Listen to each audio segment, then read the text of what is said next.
Конечно, татарская интеллигенция с самого начала поднимала вопрос о необходимости повышения ранга республики, политического ранга республики. За это положил свою голову Султан Галеев. В 1936 году, когда обсуждалась Конституция республики, тоже были попытки преобразовать татарскую автономию в союзную республику. Однако по велению Сталина, тогда уже, можно сказать, по велению, потому что в нем кумулировалось единоначалие в стране, сделали все возможное, чтобы Татарстан никак не мог по объективным причинам стать союзной республикой, поскольку надо было, чтобы союзная республика имела внешнюю границу, а Татарстан находился как бы внутри. Поэтому это просто исключалось с самого начала, поскольку были такие политические условия заданы в Москве, в центре.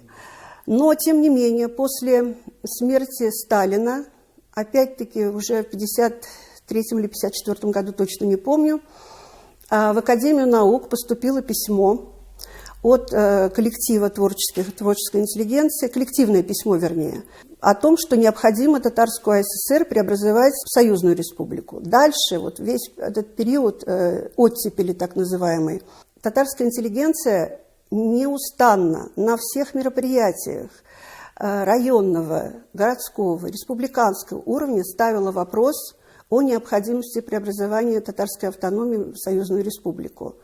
Я могу назвать несколько ярких имен, которые неоднократно обращались в различные официальные инстанции, включая Хрущева.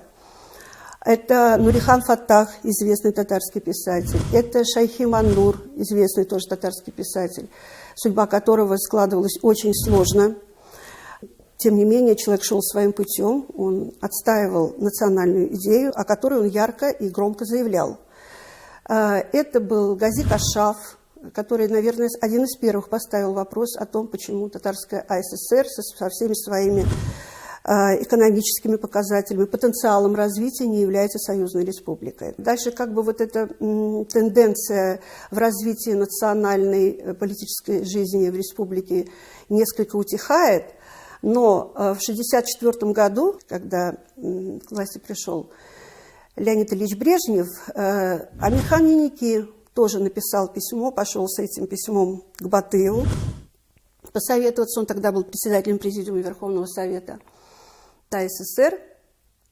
И тот сказал ему, что сиди тихо, пиши свои книжки, нечего обращаться. Ты все правильно говоришь, ты все правильно пишешь. То есть наверху это все понимали тоже, но Амирхану Еники Батыев четко дал понять, что ни время, не получится, бесполезно.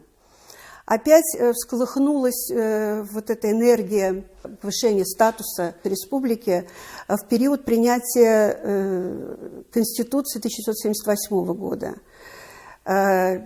Есть письмо Гайнулы Яфаева, написанное таким очень четким каллиграфическим почерком. Оно хранится в музее истории государственности татарского народа, где он четко по пунктам сначала пишет преамбулу, в которой объясняет, что тормозит развитие Татарской республики. В первую очередь это отсутствие статуса союзной республики, и по пунктам говорит, что нужно сделать.